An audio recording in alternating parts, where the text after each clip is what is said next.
my first question for you, you've had 3 different defensive coordinators in the past 3 years. What was it like to kind of have just a little bit of continuity on the staff for a full offseason? Yeah, it was great. I think that the cool part, though, about Coach Sawvell is that he really worked really hard to do that when he got here. And that goes back to the first couple of weeks he was here. He sat down every single player in the defense, whether you were a starter or you're a fifth-string guy, and he went through a list of questions, the things you want to know about you, and none of it had to do with football.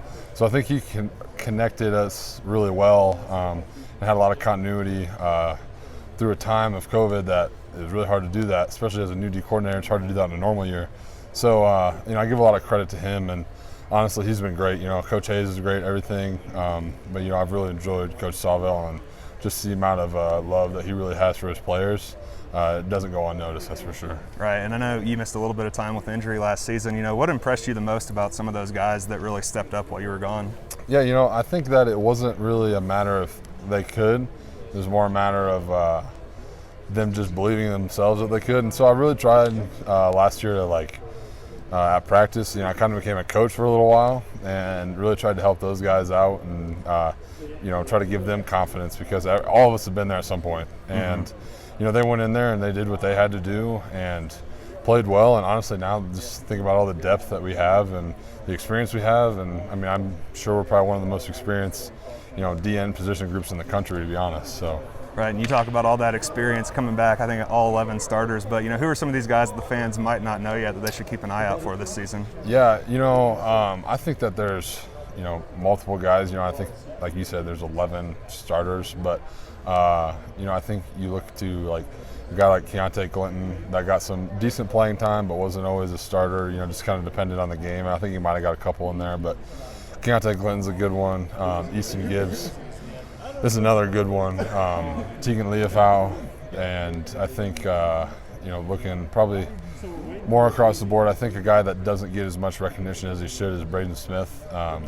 He did come in my class in 2016, but he was behind 3 really good safeties his whole career, and last year I don't think I've ever seen somebody grow that much in a season as he did, and I think that people really start to watch him, and he's going to be a really good player. Right. Obviously a lot of depth, a lot of experience, but what's something else that really excites you about this defensive unit? I think it's really just the passion and the enthusiasm we play with.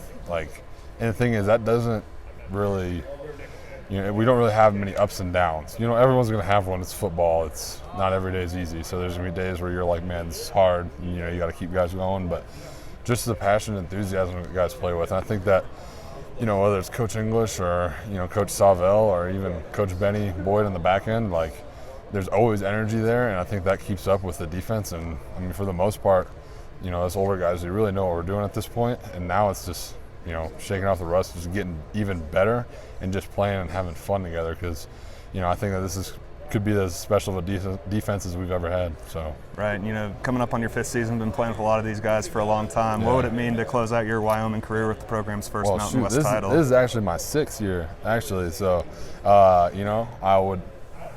that's our goal.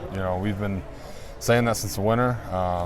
We had some of us older guys, captains and older leader guys, we had a little meeting at the beginning of winter. I think it was the second or third week of winter, and second week of winter, and we had a meeting and just basically just had a real honest meeting with each other, and said, we want to be champions, and you can't just talk about it. You got to go out and do it. And Coach Coach Donovan, the strength staff, they gave it to us all winter and all summer long, made us better, and us guys have just taken it, each step of the way. And I can't describe to you how it would feel to, whenever that date would be, like December 4th, I think it might be, to be able to walk off a field with the Mountain West Championship, because the state deserves it, this team deserves it, Coach Bull deserves it.